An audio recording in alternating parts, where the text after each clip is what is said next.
Oi, turma do livro Dois Mundos Tão Meus, Luiz Sérgio e Irene Pacheco Machado, no capítulo 26, A Missão de Paulina, no Charco da Dor. Querido Olegário, gostaria de dar uma chegada ao Hospital de Maria. Tem todo o tempo que desejar, pois só amanhã continuaremos os estudos evangélicos. Sara prontificou-se a acompanhar-me e então fomos até o local onde Esmeralda estava em tratamento. Da portaria fomos encaminhados para uma sala de meditação, onde teríamos de nos reequilibrar. O salão azul, com suas poltronas confortáveis, era um convite ao relax. Como estávamos precisando? Sentei-me, cerrando os olhos, um perfume de rosas e suave melodia davam um toque acolhedor. As paredes azuis refletiam sobre nós a sua luz. Só aí percebi que naquela sala havia muitas outras pessoas. Quando a música parou, uma voz suave nos convidou à meditação. Vamos abraçar a Deus. À nossa frente surge um campo verdejante. Vamos andar bem devagar e, pouco a pouco, vamos flutuando, flutuando. As flores de todos os matizes acariciam nossos corpos. Tocamo-las com que suavidade elas nos perfumam. As árvores vão nos fazendo companhia. Vemos uma de tamanho incalculável. Tentamos abraçá-la, mas ela é imensa, não só na altura, como também no diâmetro. Quando a abraçamos, sentimos o poder de Deus, principalmente quando suas folhas nos tocam o corpo. Continuamos a caminhar. Os pássaros, com seus trinados, conversam conosco, dando-nos boas-vindas.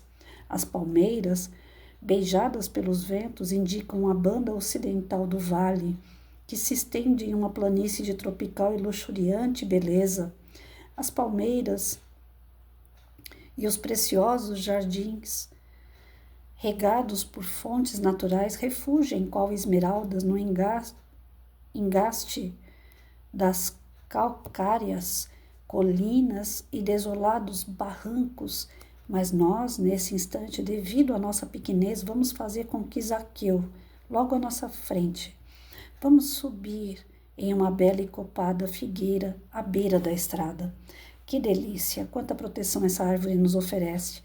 Fiquemos em silêncio, prendendo a respiração, pois nesse instante Jesus passa por nós, ergue os olhos para a figueira e nos diz: irmão, desce depressa, porque hoje me convém pousar em tua casa. Vamos abrigar Jesus no coração. Ele, neste momento, pousa em nosso coração e este trêmulo de felicidade banha todo o nosso corpo com fluidos de amor. A voz se calou. A suavidade da música continuou a embalar-nos. Meu coração aprisionara Jesus e me senti voando, voando, voando. Só despertei quando Samuel carinhosamente avisou-me de que o tempo se havia esgotado. Buscando os outros, percebi que estava sozinho.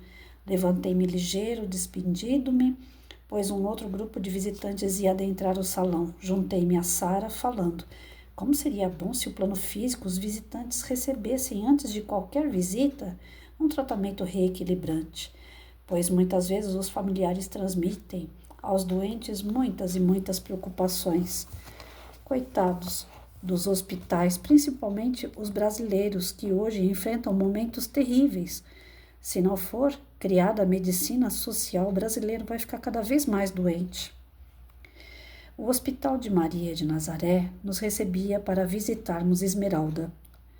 Um jovem enfermeiro nos levou até a enfermaria 10, onde uma música suave acalentava os 20 irmãos que ali se encontravam. Desejei voltar, mas Sara segurou meu braço. Vamos, Luiz, eles não estão dormindo, apenas descansam. O enfermeiro me mostrou Esmeralda, que de olhos cerrados parecia dormir. Ficamos a observá-la. Pude constatar que seu corpo perispiritual encontrava-se doente, pois estava todo enleado de um material que nos lembra a gaze. Só os olhos estavam descobertos, e estes, quando abriram, brilharam de alegria ao me ver. Moço, foi você que me trouxe para cá. Obrigada, muito obrigada. Responda-me, por que meus pais ainda não vieram me ver? E Cleto, por que me esqueceu? Como vou fazer para pagar as despesas? Esse hospital tem convênio com... Irmã, vamos por parte. Esse hospital pertence a todos os filhos de Deus. Aqui a moeda corrente é a do coração. Obrigada, amigo. Nisso, a enfermaria entrou... Nisso, a enfermeira entrou para dar assistência à Esmeralda. Virou-se para mim dizendo: Luiz, gostaria que colocasse a Esmeralda a par do acontecido. Logo eu, irmã? Sim, ninguém melhor do que você. Falou deixando a mim e a Sara com a doente. Esmeralda então perguntou: o que ela quis dizer? Esmeralda, você sofreu um acidente. Eu a socorri, não como um encarnado, porque já não sou mais. Há vários anos meu corpo físico me expulsou. O espírito: que? Você é um morto? Não, morto não sou. Segure no meu peito e sinta que meu coração está funcionando igual o seu. E essas paredes, camas, quadros, tudo isso pertence a esse hospital. Pelo amor de Deus, não me enlouqueça, fale logo. Eu morri? Não. Você trocou de roupa, porque a física estava muito estragada. E por que eu estou queimada? Simplesmente porque, ao se separar do corpo físico, o seu perispírito não se desprendeu dos miasmas do fogo. Por isso você está em tratamento. Mas à medida que a irmã for limpando sua casa mental, seu corpo irá recuperando-se. E meus pais? O que será deles, sabe? Eu me virava para sustentá-los. Muitas vezes esquecia de mim mesma. Ultimamente vivia com o Cleto, um homem casado que muito me ajudava financeiramente. Sei que é pecado, mas eu o amo muito e ele não vive bem com a esposa. Esmeralda, não tenho nada com a sua vida, mas já vi esse filme. Quase todos os adúlteros dizem que não vivem bem, e tem razão. Quem ama não trai. Quando a socorri, percebi na sua aura algo estranho. Já fez algum aborto? Sim. Cleto não quis o filho. Faz 2 meses que abortei. Você foi socorrida porque o amor cobre a multidão de pecados e o seu amor filial é muito grande, assim como o seu lado caridoso. As inúmeras pessoas que você ajudou têm sido um hino de prece em seu louvor. Mas, pelo amor de Deus, peça perdão por um dia ter renegado um pedaço de sua alma. Mas ele iria morrer do mesmo jeito. Eu estaria com 4 meses de gestação agora. Mas você, Esmeralda, estaria em uma maternidade espiritual esperando o seu filho. E ele lhe faria companhia, porque a maternidade é a bênção de Deus. Esmeralda me ouvia atentamente, ficando conversando com ela por algum tempo. Quando nos despedimos, ela implorou: voltem sempre, não me deixem aqui sozinha. Está sendo injusta, sua avó sempre vem lhe ver. É verdade? Eu ainda não a vi. Apertei sua mão e dali saímos. Quando passamos pelo auditório, o Dr. Murilo dava uma aula sobre a pele. Pedimos permissão para entrar, sendo aquele um hospital de pessoas que desencarnaram com problemas de pele, principalmente queimaduras. Os técnicos que trabalham no plano físico eram elucidados. Líamos no painel: a pele é uma cobertura protetora que se estende sobre todo o corpo humano. A pele de uma pessoa adulta pesa mais ou menos 2,75 kg.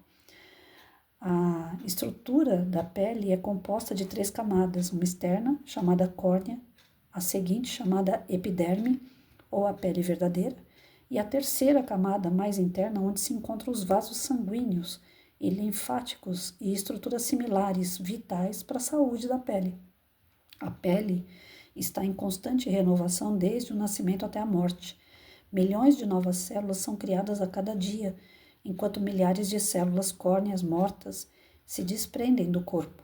A pele ajuda a prevenir a perda de fluidos orgânicos e é o órgão fundamental do tato.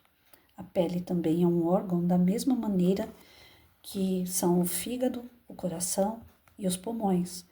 A aula prosseguia. Não sou médico, mas assim mesmo tirei algum proveito. O expositor dava aula sobre a pele e uma das partes mais estudadas foi a da queimadura. Os internos daquele hospital haviam desencarnado com queimaduras de 3º grau, que causam a destruição dos tecidos. Nesses casos, a pele sofre perda de fluidos. Quando foram permitidas perguntas, indaguei: por que os que desencarnam com queimaduras trazem para o plano espiritual o perispírito em igual situação do corpo físico? É só a casa mental. O corpo físico, quando é carbonizado, perde os fluidos. Quando ocorre o choque da desencarnação, as funções dos órgãos ficam diminuídas e cessa a vida orgânica. Quando o corpo físico sofre o choque, o perispírito, sede do espírito, sofre muito mais, pois nele também existe uma pele. Essa pele é um pouco diferente da pele do corpo físico. Ao ocorrer o fato, ao desligamento, porém, a mente registra na pele perispiritual as sensações da dor da queimadura. Um dos assistentes observou. Na aula anterior, percebi que as células da pele, chamadas fibroblastos, são similares às dos olhos. É verdade, e isso vai ser de muita utilidade para a ciência. O espírito, quando se materializa, aparece igualzinho a um encarnado. Isso ocorre porque temos no perispírito uma pele? Perguntei. Sim, tanto que quando o homem foi expulso do paraíso, ele recebeu uma pele. Encontramos em Gênesis, capítulo 2, versículo 25. Ora, os dois estavam nus, o homem e a mulher, e não se envergonharam. No capítulo 3, versículo 21. Deus fez para o homem e para a mulher uma túnica de pele e os vestiu. E no versículo 23, e eles foram banidos do jardim do Éden. Aproveitei para assistir a outras aulas sobre a força da casa mental, o porquê do espírito levar do plano físico suas dores e suas alegrias. Vou parar por aqui.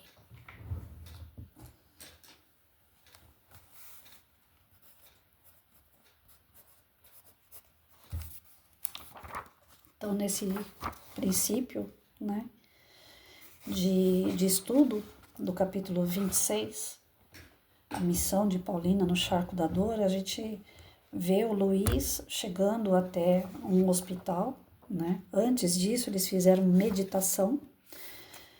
E assim, ele colocou uma questão que é muito importante. Toda vez que a gente vai resolver uma situação que vai trazer preocupação, que vai trazer algum certo constrangimento, uma dor, vai desestabilizar a gente, o ideal é que a gente faça uma prece ou que a gente medite, né? A meditação, ela dá uma oxigenação melhor para as nossas células trabalharem melhor, para o nosso pensamento fluir melhor. Eu lembro que eu fiz um curso rápido na época que eu dava aula, um treinamento, onde veio uma pessoa que dava palestras motivacionais e ele falava: gente, vocês querem dar uma aula boa para os seus alunos? Vocês querem que eles aprendam de verdade? Antes de iniciar a aula, façam meditação com seus alunos. A princípio você fala assim, coisa de doido, né? Não vai funcionar. Mandar a molecadinha ficar lá de olho fechado, todo mundo quietinho, eles vão dormir. Na hora que eu começar a aula, eles vão estar tudo dormindo. E a princípio realmente é o que acontecia. Minha molecada deitava na carteira lá, que tinha uns que iam embora, né? Mas depois a gente foi pegando essa prática de fazer a meditação antes de iniciar a aula. E eu só achei que, assim, não funcionou fazer todos os dias. Eu tentei fazer todos os dias, acabou ficando um pouco maçante. Porque como eu sou daquele tipo de professora que todo dia é um dia diferente do outro, aí ficava aquela coisa assim, professora, já é para fechar o olho, né? Era algo que já não era surpresa para eles, então perdeu um pouco o encantamento de fazer todos os dias. Mas fazer a meditação em si, a gente fazia um dia sim, um dia não, fazia aleatório, isso começou a funcionar bem. Quando eles menos esperavam, não era nem só início de aula não, às vezes no meio da aula eu falava: quer saber de uma coisa? Vamos parar tudo, vamos fazer uma meditação agora. Aí eles: oba, nós vamos viajar. Aí eu fazia que nem foi feito aqui, né? A gente vai direcionando. Nós vamos para uma floresta, vocês estão vendo árvore, vocês estão vendo o rio, estão vendo bichinho. E tinha que criança que quando voltava da meditação falava: professora, eu senti o vento no meu rosto. Professora, eu vi o passarinho, ele era de tal jeito, sabe? E isso, aguçando a sensibilidade das crianças, fazia com que elas aprendessem melhor. É fato. Assim como ele colocou aqui, que seria o ideal, quando a gente se vê numa situação de problema, numa adversidade qualquer, que a gente vai querer ajudar alguém, que a gente já sabe que está ali numa situação, né, difícil, se a gente parar, respirar, né, começar a imaginar, nessa meditação, inclusive, a ajuda do plano espiritual, as pessoas que já desencarnaram, que possivelmente pode estar ali com a gente, abraçando, dando um beijo, dando um apoio. Se a gente se envolver com essa energia de meditação, a gente se liga de verdade com aquele lugar ou aquelas pessoas. E isso faz a gente se reconectar e, ao mesmo tempo, acalmar. Porque a gente vai sair daquela situação que está trazendo um desconforto e trazendo o seu eu de volta para o lugar. Aí ele falou assim, o certo seria nos hospitais ter esse hospital social, né, que cuidasse dessa parte das pessoas que vão visitar os doentes, que eles pudessem entrar no hospital mais calmo, mais tranquilo, que isso fosse feito inclusive com o próprio grupo, né, de médicos e enfermeiros, para que eles trabalhassem de uma maneira mais tranquila. Mas a loucura que é o hospital público, principalmente aqui da onde a gente vive, não tem como médico e enfermeiro parar. Eles mal param para comer. E quando eles param para ter aquele descanso que é por lei dado a eles, não tem quem substitua. Então o enfermeiro sai para pousar, né, para repousar 1 hora, que eles têm esse direito, como qualquer outro trabalhador tem 1 hora de almoço. Eles também têm aquela 1 hora de descanso, que é 1 hora de almoço, 1 hora de janta, né? E eles não podem parar, porque muitas das vezes não tem outra pessoa para colocar no lugar deles e a fila de espera é enorme. Tanto é que vira e mexe aparece vereador, aparece político fazendo show dentro do hospital,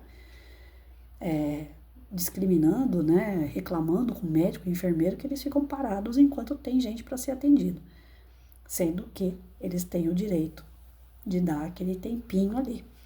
Nem esse tempo para comer, para descansar a comida, eles têm. Que dirá então ficar lá meditando.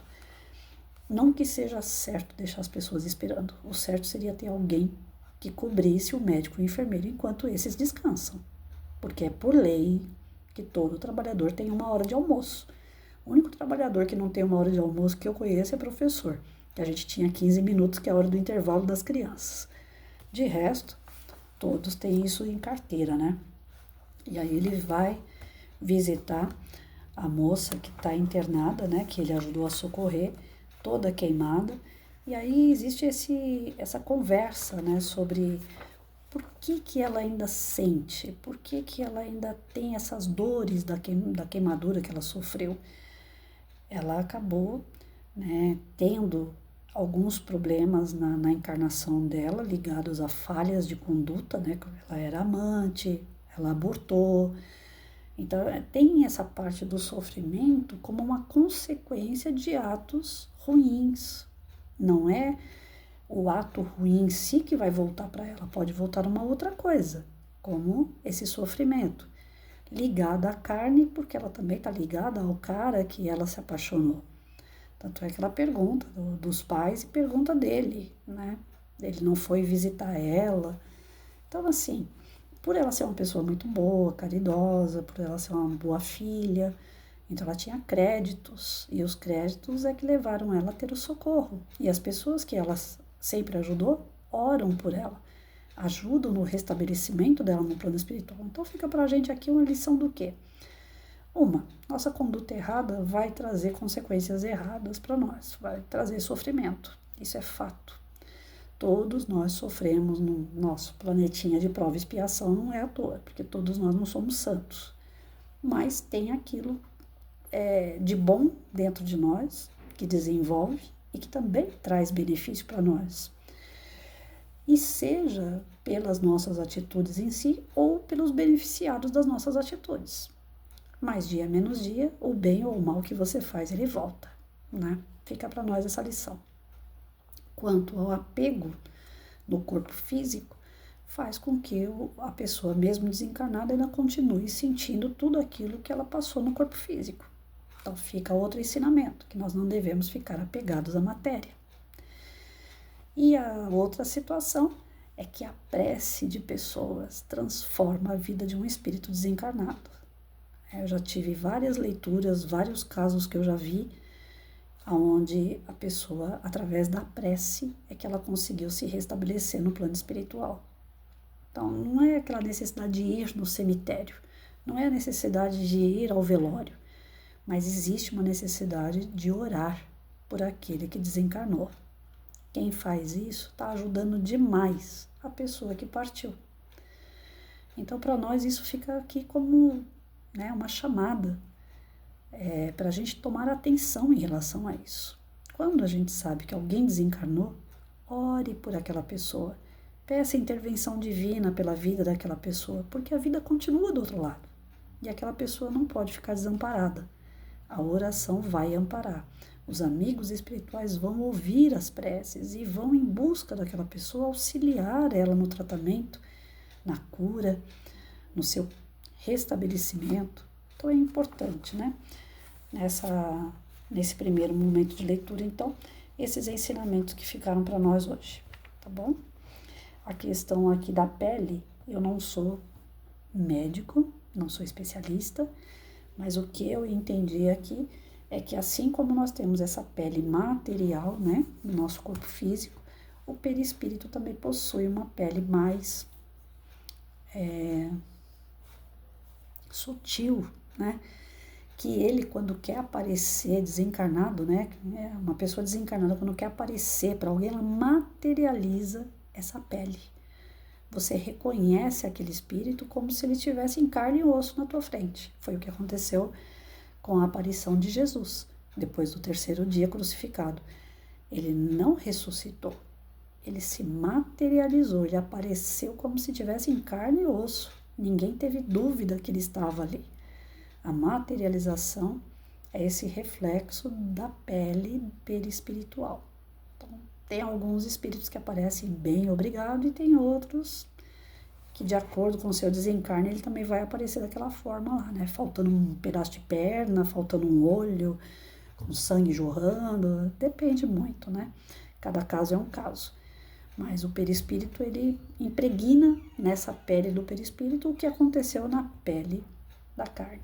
Então, que a gente cuide bem dos dois, né?